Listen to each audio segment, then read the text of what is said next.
가족 건강 생각해서 정성껏 지은 잡곡밥이 이런 사람에게는 독이 될 수도 있습니다. 선택이 아닌 필수가 된 잡곡밥. 여러분도 잡곡밥 자주 챙겨 드시고 계신가요? 백미보다 잡곡이 좋다고 하니까 밥할 때 여러 가지 잡곡 몽땅 넣고 건강한 밥을 챙겨 먹고 있다고 생각하는 분이 많으실 텐데요. 하지만 건강식으로만 알려진 잡곡밥에는 우리가 미처 알지 못했던 치명적인 단점도 있는데요. 오늘은 주위에서 섭취해야 할 잡곡과 또 잡곡밥의 효능을 챙기기 위해서는 어떻게 먹어야 하는지에 대해 알려드릴 테니 오늘 영상도 끝까지 시청해주세요. 여러분은 잡곡하면 어떤 잡곡이 가장 먼저 떠오르나요? 네, 현미입니다. 현미식은 건강식의 대명사로 통하죠. 고혈압과 당뇨를 예방하기 위해 현미밥을 권하는 의사들도 많습니다. 현미는 쌀의 신운이 제거되지 않아 그만큼 영양 성분을 많이 함유하고 있기 때문인데요. 미량 영양소와 항산화 물질이 풍부한 현미는 혈관 질환을 예방해주고 당뇨 개선에 효과적이며 몸속 노폐물을 배출해주는 해독작용, 뇌세포 손상 방지, 세균 감량 등 다양한 건강상의 이점이 있습니다. 하지만 유독 현미밥이 몸에 맞지 않는 분도 있을 텐데요. 현미밥만 먹으면 속이 더부룩하면서 소화가 잘 안 되는 분들입니다. 혹시 소화가 잘 안 돼서 불편했지만 건강식이니 참고 드셨던 분은 없나요? 소화가 잘 안 된다는 것은 내 몸에 맞지 않기 때문인데요. 특히 현미의 이런 점은 신장 기능이 안 좋을 때 크게 영향을 미치게 됩니다. 바로 현미의 씨눈에 들어있는 독 때문인데요. 네, 현미에 독이 있다고요? 대부분의 식물은 포식자로부터 자기 스스로를 보호하고 방어하기 위한 무기인 독성 화학 물질을 가지고 있다는 사실 아셨나요?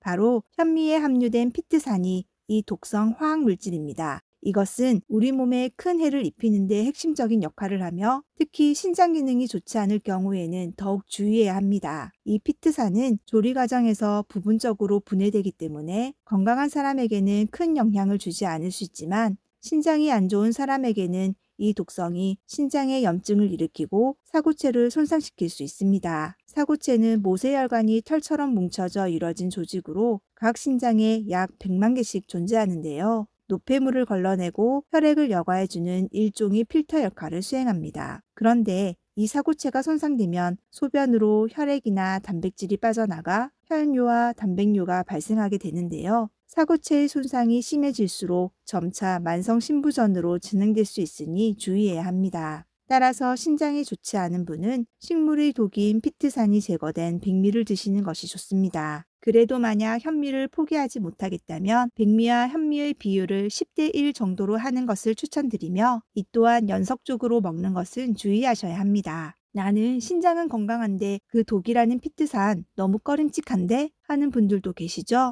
현미를 피트산 걱정 없이 건강하게 먹는 방법 알려드릴게요. 첫째, 하루 이상 물에 불려서 드세요. 현미를 물에 불리면 소량이지만 피트산이 물에 녹아 나오는데요. 이렇게 물에 불린 후 기존 물은 버리고 새로 물을 받아 밥을 지어보세요. 둘째, 발화 현미를 드세요. 현미를 발화시키면 피트산의 함량이 무려 50%나 감소되는 것은 물론 영양 성분도 증가됩니다. 셋째, 미네랄이 풍부한 반찬을 함께 드세요. 피트산은 미네랄 흡수를 방해해 미네랄 부족 현상이 나타날 수 있는데요. 이를 보완하기 위해 해조류, 견과류, 녹색 채소 등 미네랄이 풍부한 반찬을 곁들여 드세요. 넷째, 밥 지을 때 소주를 넣어보세요. 지난 영상에서 밥 지을 때 넣으면 좋은 식품 알려드렸었는데요. 기억하시나요? 현미밥 지을 때 소주를 넣으면 항산화 성분인 폴리페놀이 증가하며 식감도 부드러워진다고 말씀드렸었죠. 더 자세한 내용이 궁금하신 분은 위에 카드를 눌러 확인해 주세요. 현미 다음으로 밥 지을 때 자주 넣는 잡곡은 무엇일까요? 아마 콩이 아닐까 싶은데요. 콩은 최고의 식물성 단백질로 영양학적으로 매우 뛰어난 식품입니다. 세계 4대 장수촌 중 한 곳인 에콰도르의 빌카밤바 마을은 질병이 없는 면역의 섬으로 알려져 있는데요. 이 마을의 장수 비결이 바로 콩이라고 해요. 우리나라에서도 콩 수확량이 많은 지역 주민들이 더 오래 산다는 연구 결과를 원광대학교 보건대학원에서 발표하였는데요. 이 콩은 골밀도를 높여 골다공증을 예방하고 치료하는 데 효과가 있으며 유방암 발병률을 감소시키고 혈당 상승을 억제해 당뇨병 예방에 도움을 주며 뇌세포 활동에 관여해 치매를 방지하는 등 건강상의 이점이 아주 많습니다. 하지만 이 콩도 주의해서 드셔야 할 분이 있는데요. 현미와 마찬가지로 신장이 좋지 않은 분들입니다. 콩도 현미와 마찬가지로 독성 물질을 함유하고 있기 때문에 우리 몸에 염증을 일으킬 수 있으며 혈액이 엉키게 할 수도 있습니다. 또한 콩에는 칼륨이 풍부한데요. 칼륨은 신경과 근육 기능을 유지하고 혈압을 조절하는 데 도움을 주는 중요한 미네랄입니다. 그런데 만약 신장 기능에 문제가 있어 체내 칼륨을 제대로 배출하지 못한다면 어떻게 될까요?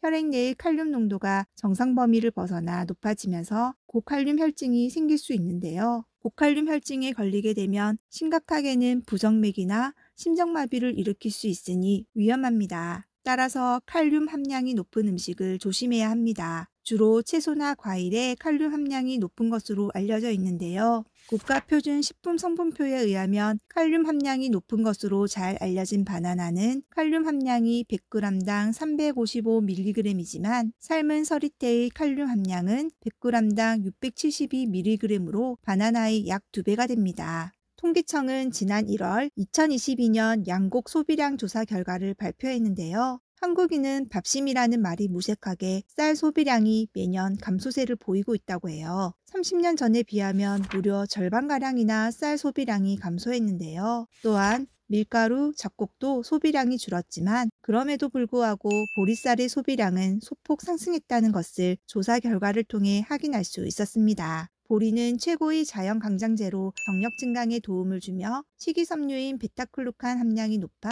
콜레스테롤 및 혈당 조절에 도움을 줍니다. 또한 장 건강을 개선시켜 대장암 예방 효과도 있으며 뇌졸중도 예방해 주는 등 건강상 이점이 아주 많습니다. 보리쌀은 크게 부작용이 없는 식품이지만 보리의 식이섬유 함량에 주목해야 할 필요성이 있습니다. 보리의 총 식이섬유 함량은 100g당 12.5g으로 다른 잡곡에 비해 상당히 높은 편에 해당하는데요. 식이섬유 함량이 높으면 좋은 거 아닌가요? 라고 생각하는 분 계시죠? 네, 식이섬유는 여러분이 알다시피 많은 건강상의 효능을 가지고 있는데요. 소화기 건강을 증진시키고 혈당 수치를 조절하며 심장 건강 개선 및 특정 종류의 암을 예방하는 데도 도움을 줄 수 있습니다.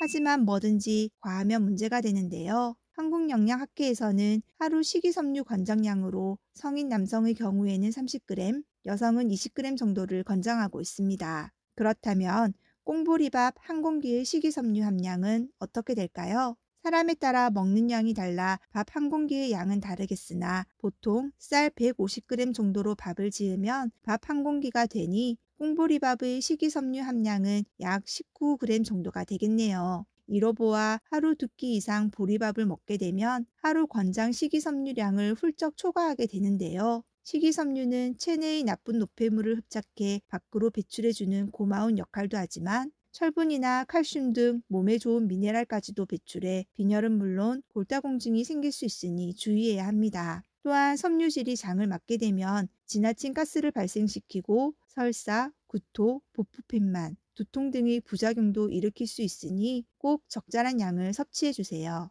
여기까지 영상을 시청해 주신 분들이라면 건강에 아주 관심이 많은 분들이실 텐데요. 영양 성분이 풍부한 잡곡을 더 효율적으로 먹을 수 있는 방법을 알려드리려고 해요. 바로 체질에 맞는 잡곡을 선택하여 밥을 짓는 것인데요. 몸이 차고 냉한 체질의 사람이라면 따뜻한 성질의 찹쌀과 기장, 차조, 수수를 추천드리며 열이 많으면서 마른 체질의 사람은 찬 성질의 현미, 보리, 팥, 녹두, 메밀을 추천드립니다. 또한 열이 많으면서 비만인 체질의 사람은 율무, 콩, 현미를 드셔보세요. 그리고 시중에 무려 26가지 혼합곡도 팔고 있는 것을 봤는데요. 지나치게 여러 가지를 섞은 잡곡은 오히려 건강에 마이너스입니다. 각 잡곡의 영양 흡수율을 오히려 떨어뜨릴 수 있기 때문인데요. 내 몸에 맞는 잡곡을 2-3가지 정도 섞는 것이 좋으며 최대 5가지 이내로 섞어서 드시는 것을 추천드립니다.